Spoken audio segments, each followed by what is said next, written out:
My name is Rudolph Anthony.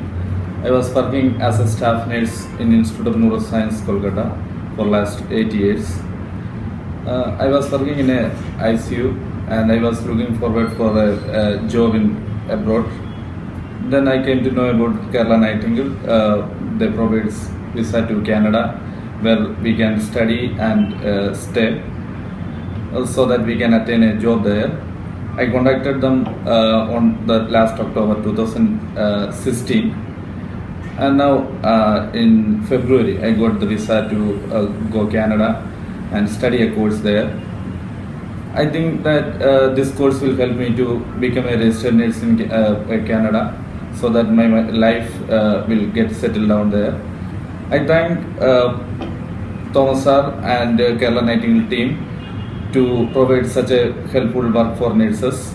I also request Thomas sir to open a agency in Kolkata where a lot of my friends are interested to join in the same program.